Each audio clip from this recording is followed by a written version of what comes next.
Ehi là, in questo video tutorial su come utilizzare il miglior video editor per Linux, quindi vedremo come utilizzare questo software, ce ne sono tantissimi per Linux, tuttavia alcuni sono troppo complicati da usare, hanno veramente delle interfacce inguardabili, altri sono troppo semplici e quindi magari non hanno tutte le funzionalità che vorremmo. Quello che vi farò vedere in questo video si chiama Olive, oppure Olive, chiamatelo come preferite.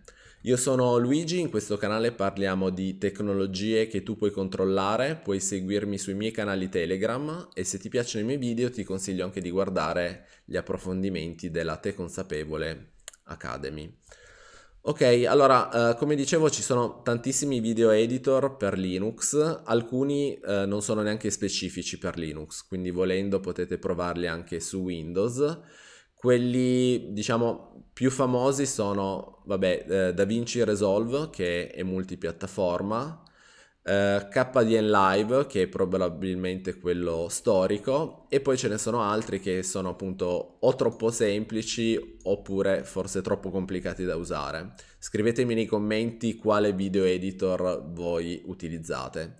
Quello che andiamo a vedere invece si chiama Olive ed è questo qua e a differenza di altri software vi consiglio di installarlo tramite AppImage, che è appunto il formato ufficiale, o in alternativa potete usare la versione più vecchia ma stabile tramite il sistema Flatpak, che è un altro modo di installare software su Linux. Ci sono anche delle versioni pacchettizzate, però appunto a volte non sono troppo stabili oppure sono troppo vecchie, quindi valutate voi. Quindi per farlo funzionare scaricate questo file appimage e lo mettete in una cartella che vi piace, fate tasto destro, proprietà e abilitate questa voce, programma eseguibile. Ok? Quindi a questo punto possiamo fare run e parte appunto il programma vuoto e facciamo appunto un utilizzo veramente base di questo software e quindi carichiamo sopra un video, per esempio drag and drop qua e trasciniamo questo file sulla timeline. Qui ci viene chiesto se vogliamo usare la risoluzione manuale, quindi la specifichiamo noi, o in alternativa prendiamo quella del video. Io prendo quella del video, ok? E facendo barra spazio possiamo fare play. Adesso qua non so se perché sono in macchina virtuale non c'è l'audio.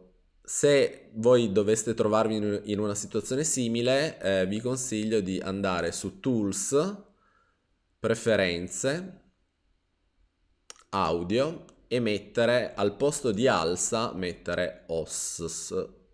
Ok? Quindi a questo punto do invio, che così salva l'impostazione. Ok, quindi adesso c'è l'audio. Quindi primo caso d'uso facilissimo, fare dei tagli al video. Quindi potete mettere questa linea dove volete fare il taglio.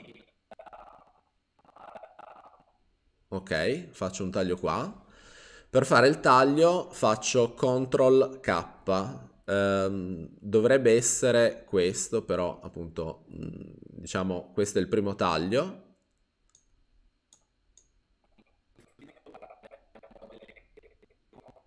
Ok, qua faccio il secondo taglio, quindi di nuovo CTRL K e adesso rimuovo questo pezzo che non mi interessa, quindi che voglio togliere dal video.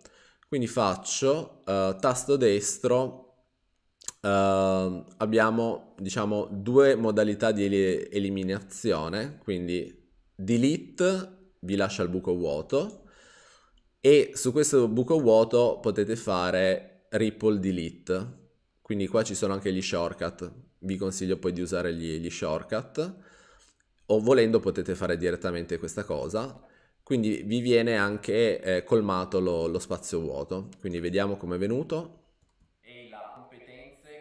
Ok, quindi ha fatto il taglio.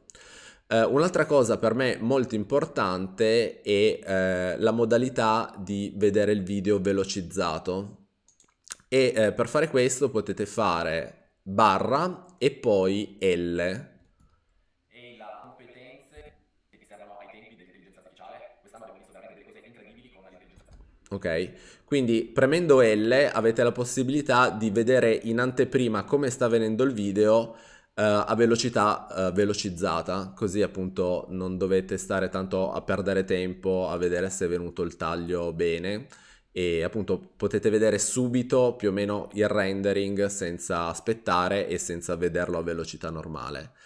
Altro caso d'uso molto comune è quello di mettere delle etichette, quindi del testo, quindi cliccando su più, poi title, possiamo mettere per esempio una scritta, quindi qua è uscito fuori sample text, quindi qua rimetto il cursore normale e ho selezionato questo box, al posto di sample text mettiamo te consapevole, ok,